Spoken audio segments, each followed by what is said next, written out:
While high prices ate into consumer spending, which in turn dragged down the GDP reading for 2024, as we were reporting yesterday. To discuss this further, we have with us on the line NEDA Undersecretary Rosemarie Edillon. USEC Edillon, can you hear me okay? Yes, I can hear you well. Perfect. Thank you so much for joining us tonight. Um, let's start from a big picture perspective. So 2024 full year GDP reading came in at 5.6%, which was below the official target. This is the second straight year that the government has missed the official target. I understand from the press conference you've already laid out the reasons. For instance, extreme weather, there's geopolitics and weakened consumer global demand. But when you say that, you know, this is the new normal, what did you mean exactly by that? And what do we make of these numbers? Yeah, actually, by that we mean that we're really entering what we call a VUCA world, volatile, uncertain, complex, and ambiguous. So you have all shocks, coming in from several sources, from natural sources, from external sources. Some are domestic sources, and therefore. And like I said during that press conference, the objective really going forward is to build resilience, which is also actually the theme carried in the Philippine Development Plan 2023 to 2028. But at the start of 2024, you were also at a press conference wherein you were asked why the government won't change the official target, which stayed at 6 and 6.5%, even though a lot of economists were already forecasting that we may see weaker demand this year. So this is in January 2024. And you said that there are certain drivers that could kick in for the economy later in the year that will boost growth. For instance, international tourism. For instance, the Build Better More campaign. What would you say in hindsight now? What would you say happened to those? Mm. Yeah, that's right. We actually were banking on more tourist arrivals for 2024, and that would have increased our export of services. And of course, we were also banking on global economic recovery that would have boosted our exports of goods. But this did not materialize. And just to say that, just to be clear, that the government actually sets a target. It's actually not a forecast. So forecast is really looking at what is the business as usual. But the thing is, government actually puts in programs in order to influence this business as usual, so that we can have better outcomes. And it would seem that those things that we have put in place, like for instance, we have actually put in a very aggressive tourism campaign, but it was not. Although the tourist arrivals actually went up, but it was still not enough actually to boost to reach our target. And it's really to do with the global economic slowdown, and also the geopolitical tensions in those origin countries. So, and of course, also with respect to the exports of goods, that's also that turned out to be a big problem for us. We were banking on the increased digitalization, but the problem is there's still that subdued global demand, and as you know, there's economic nationalism happening also in other parts of the world, in the advanced economies. So that means that there has to be something else, another strategy, looking at economic diplomacy probably, in order to address, put in, so to speak, uh, more ammunition to our strategies. Okay, Yusek Edilion, you mentioned that moving forward, we should look into building resilience. And it's not actually the first time you've said this. Years ago, you would say this every time there's a forum on a Philippine development. You always mention to invest in like, socio-economic, social plans, invest in, climate resilience and all of that. Do you feel, in your opinion, through the years that we actually have moved significantly to, have these buffers, in fact?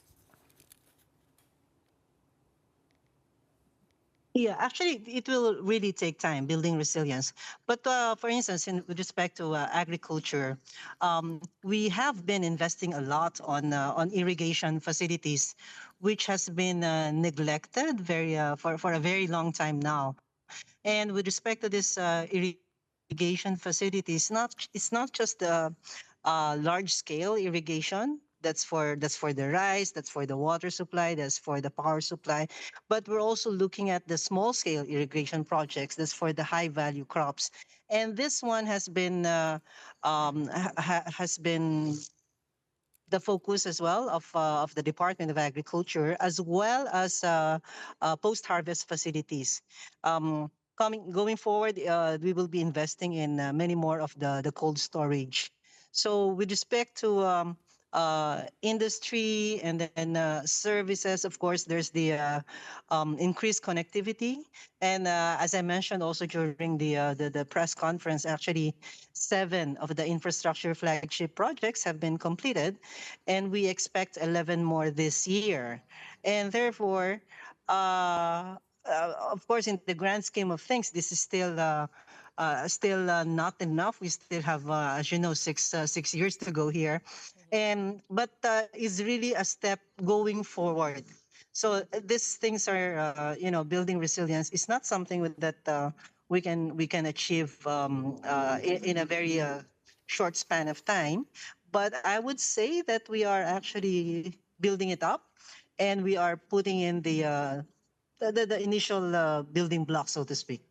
Yusek, when you said that the GDP slowdown was also brought about by geopolitics around the world, did that include also the standoff in the West Philippine Sea? And we were talking about this yesterday about the effect of the POGO ban on the GDP growth. Did that have significant impact in heading into the last 2 quarters?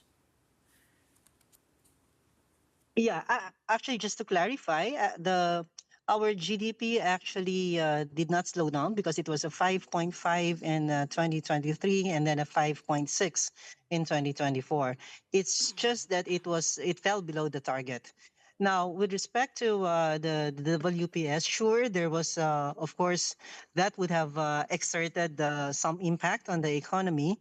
By how much we still do not have the numbers, but with respect to the POGO ban, that would probably be the reason for why we're having this uh, the real estate glut for now.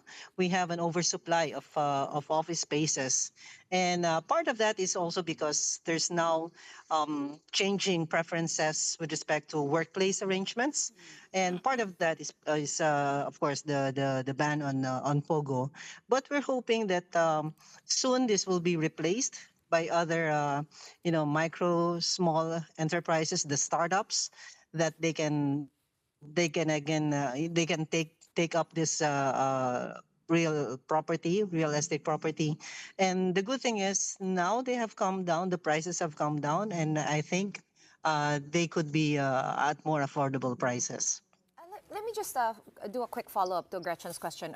She did point out that growth was flat from the third quarter to the fourth quarter, both 5.2% in the last 2 quarters of 2024. But what surprised me was I expected, an uptick in the fourth quarter because of Christmas. Like traditionally, we see some sort of increased spending. I was wondering, Yusak, if you had any insights as to what happened there to our usual Christmas gastos, and it seemed to not be enough.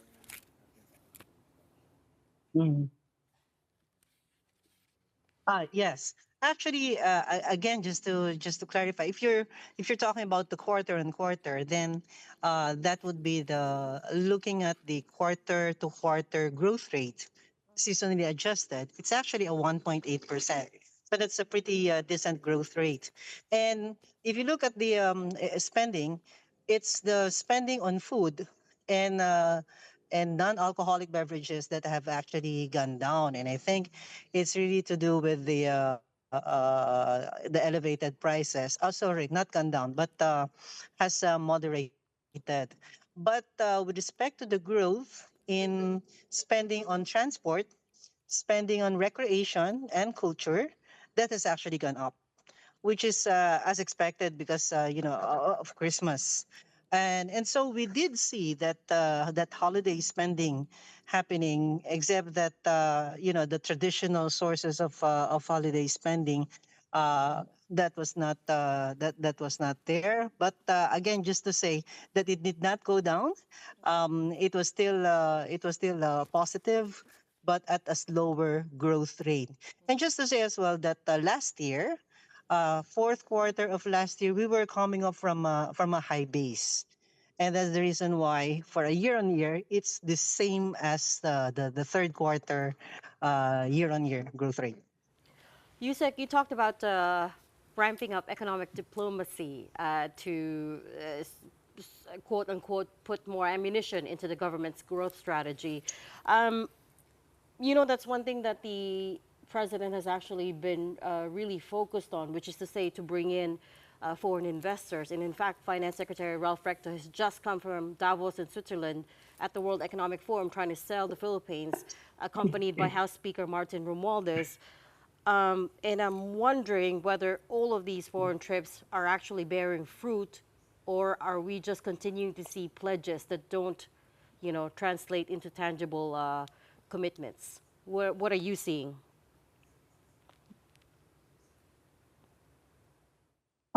It will really take time for the pledges to be realized. As in, it will be as in we'll be seeing the brick and mortar factories. But we seem to observe a time lag of probably 1.5 years, because the investment pledges that were made in early 2022 and then 2023, we are seeing some of them actually materialize now.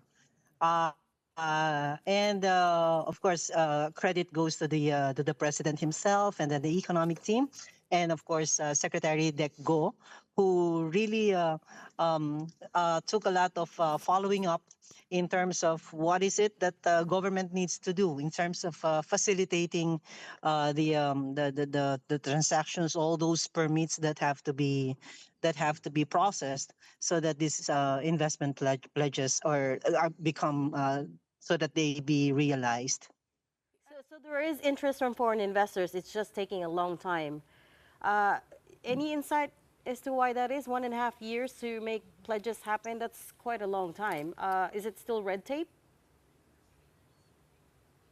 That's one of it, and that's the reason why we have actually the ARTA, the Anti-Red Tape Authority, has actually been launching a very aggressive campaign for local government units and national government agencies to adopt this EBOS, electronic business one-stop shop. But nonetheless, having a one-stop shop is one thing, but the other thing is you really need to streamline regulations, and therefore, again, this one will take time. But just to say as well that as an investor, so once you make a pledge, it's still it will still take some time before, especially if it's in a different country, it will still take some time for you to have this realized, because you have to do your due diligence. You also have to raise your financing, etc. But especially with respect to strategic investments, then we already have Executive Order 59, which actually instituted what we call a green lanes for all these strategic investments. And therefore, the good thing is we now have a point person, DECO, and these investors that pledge their investments, and then if they qualify under the green lanes, then you can have your all those transactions and all those permits, etc., will actually be facilitated using this executive order. Yusek, what's interesting to me in your presser is that you said that the government will likewise strengthen the implementation of social protection programs such as the ACAP program, Ayuda para sa Kapusang Kita program, and the expansion of the 4Ps. Is there data already on this, that this has actually contributed to more businesses or more entrepreneurship or more ventures in the economy? And you also mentioned that the government will strengthen the utilization of digital technology such as the national ID and minimize leakages. Um, can you give us more insight into that and how that has addressed the poverty gap and social inequality? Yeah, so this social assistance programs is really meant to address the vulnerabilities of those who would be affected by the transition. For instance, we're doing digital transformation. We are now going into more automation, more robotics, and therefore there will be those who will be displaced. And so you have this social assistance programs to to protect them, to tie them over as they transition. We do have some upscaling and then rescaling programs, but again, these ones will take time. And in the meantime, they have this social assistance programs. Now, the use of the national ID is really meant to increase operational efficiency, and we want to minimize fraud. For instance, we want to minimize cases like one beneficiary claiming assistance from two different barangays. But if you have, we require the presentation of a national ID, then a digital ID at that, then it can be checked right away. And so we're hoping to minimize leakage, of course, and at the very least, minimize fraud. Will the NEDA play a stronger role in this? I do remember the president saying that the ACAP program or the budget for that will go through different agencies such as the DOLE, and I remember NEDA. So will you be strengthening the guardrails around that budget of ACAP?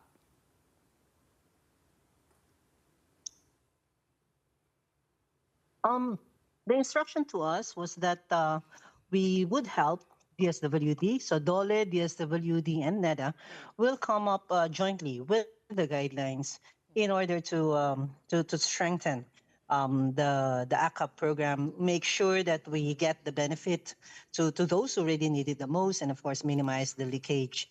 And for the part of NEDA, we have included there a monitoring and an evaluation program. And again, this will be actually although we had ACAP before last year, but we did not include an M&E program there. And so what we want is have it done this year, an M&E program, and then also include the national ID in the registration itself and in the claiming of Yusek, benefits. And we have included the Philippine Statistics Authority, actually. Yeah? I'm sorry? sorry, Yusek. Yeah, I thought you were done answering, but I think there's just some sort of delay. But here's my question.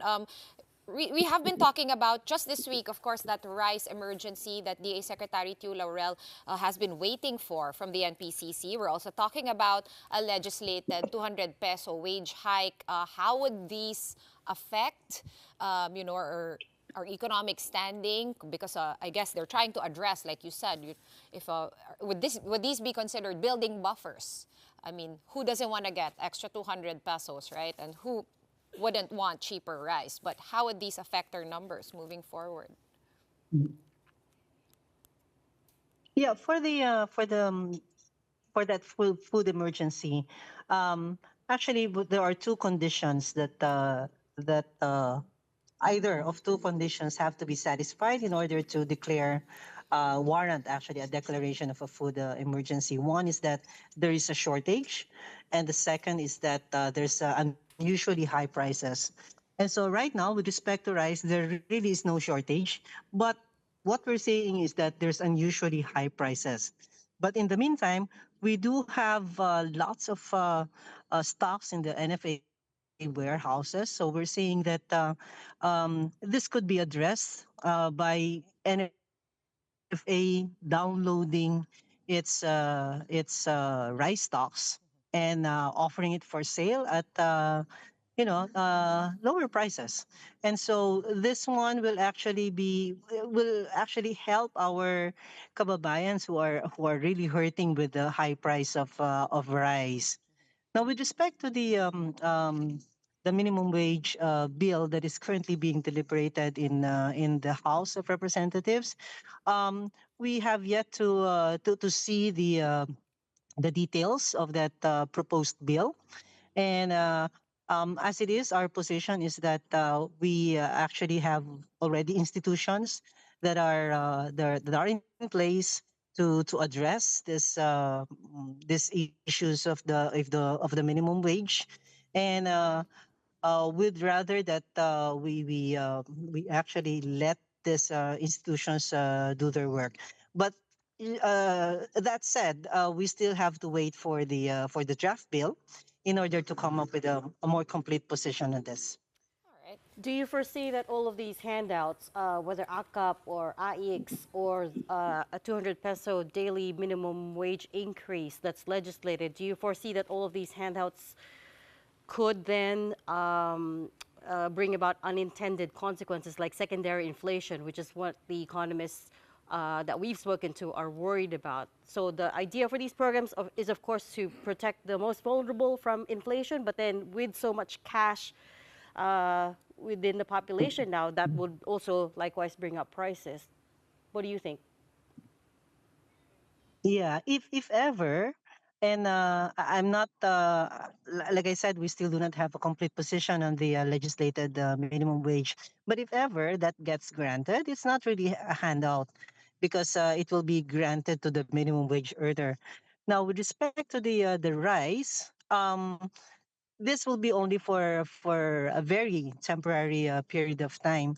As it is, I think it's for 500,000 sacks of rice for the 29 pesos, I think, and then another 500,000 for the 38 pesos per kilo of rice. So it's a very temporary thing, and it's really also to help the farmers when the harvest season comes in, so that NFA can again buy stocks from them.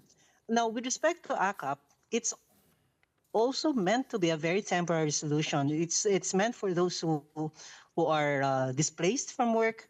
It's meant for those to suddenly have this very catastrophic medical expense, and let's say another a funeral, or other expenses that they need to shoulder, and they don't have the resources to do this. So these are not meant to be something that is given to them on a regular basis, but it's really a stopgap solution for addressing their vulnerabilities, and so that they have they can weather the shock when it gets to them. Yusek, you also mentioned recommending to the BSP an easing of the rate cycle. How much do you think could that be? And how do we somehow arrest the weakening of the peso against the dollar? Because it has been at 58, 59. Is it possible to bring that down? And then to ride on to Gretchen's question, just very quickly, yes or no, do you foresee needing to change the official target of the government this year? Since we are at the start of the year, I think it's currently sitting between 6.5%. Go ahead, Yusek.